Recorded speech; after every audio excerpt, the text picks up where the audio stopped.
मेरा प्रणाम।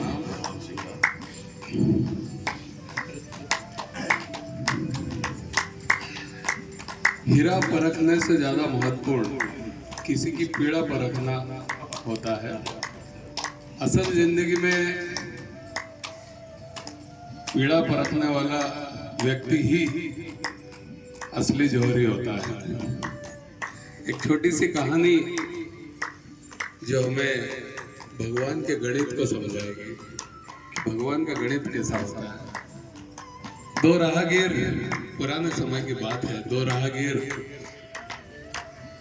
एक जगह बस का इंतजार कर रहे होते हैं बस स्टैंड पर। रात की बस चुकी उनकी निकल चुकी होती है, अब सुबह बस होती है।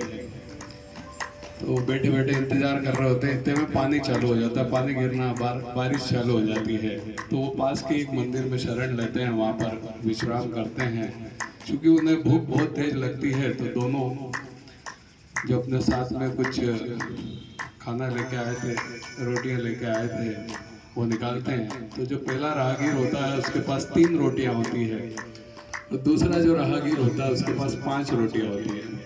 दोनों आपस में मिल के बोलते हैं कि चलो अपन मिल बांट के आपस में 4-4 रोटी खा लेते हैं, 8 रोटी है। तो इतने में एक राहगीर और आ जाता है जिसे भी सुबह की बस पकड़ना होती है, और वो इनके पास आके बोलता है कि मुझे भी बहुत तेज भूख लगी है, अगर आप देना चाहें तो मुझे भी थोड़ा इसमें से दे दें ताकि मेरा भी पेट भर जाए।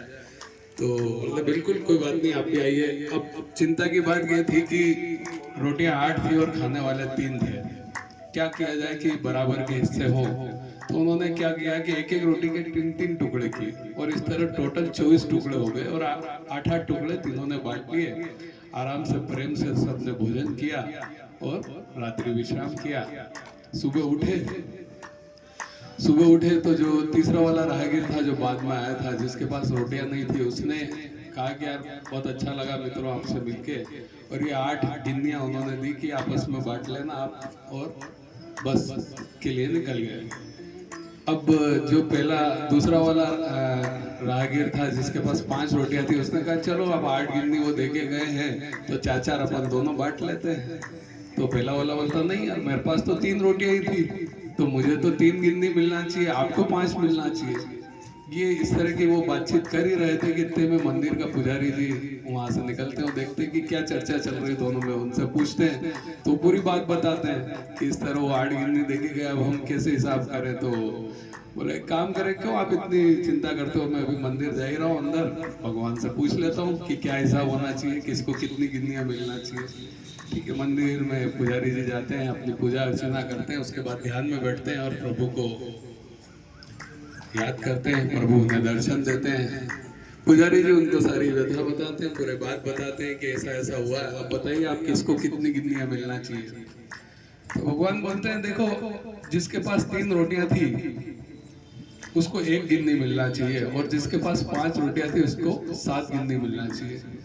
क्योंकि तो पुजारी बोलता है ये कैसा हिसाब हुआ, ये कैसा गणित हुआ। तो बोलते हैं कि देखो, जो पहला वाला था जिसके पास 3 रोटियां थी, उसने 3 के कितने टुकड़े किए, नहीं 3 के 3-3 टुकड़े किए तो 9 टुकड़े हुए। 8 टुकड़ा तो उसने खुद रख लिए। दान कितना किया उसने, दिया कितना, 1 टुकड़ा, तो इसलिए उसे 1 गिन्नी मिलना चाहिए। दूसरे वाले के पास 5 रोटियां थी, 15, 8 उसने खुद खाई, 7 उसने दूसरे को दी, इसलिए उसे। ये बात पुजारी जी ने आके उन दोनों को बताई। दोनों ने सहर्ष इस बात को माना, 1 गिन्नी उसने रखी, 7 गिन्नी उसने रखी, और दोनों चले गए। कहानी बहुत छोटी सी है, कहानी बहुत छोटी सी है, लेकिन हमें भगवान के बहुत बड़े गणित को समझाती है। ठीक है, हमारा गणित जो होता है वो सांसारिक दृष्टि से होता है, लेकिन भगवान का गणित, भगवान का निर्णय बहुत अलग होता है। तो जो भी लोग दान करते हैं, है ना, त्याग का महत्व है। जिस व्यक्ति के अंदर त्याग की भावना होती है, वो उसके ऊपर प्रभु जमकर कृपा बरसाता है। और जो व्यक्ति, बहुत सारे हम में से दान करते हैं, दान करना चाहिए, अच्छी बात है, लेकिन जो व्यक्ति दिखावा करते हैं, दान को दिखा के देते हैं, उनका दान की श्रेणी में नहीं आता है।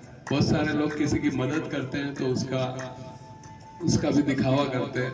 तो जो दान और जो मदद में दिखावा होता है वो दान की श्रेणी में नहीं आता।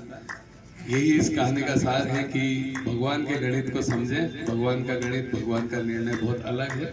धन्यवाद। एक छोटा सा भजन करेंगे।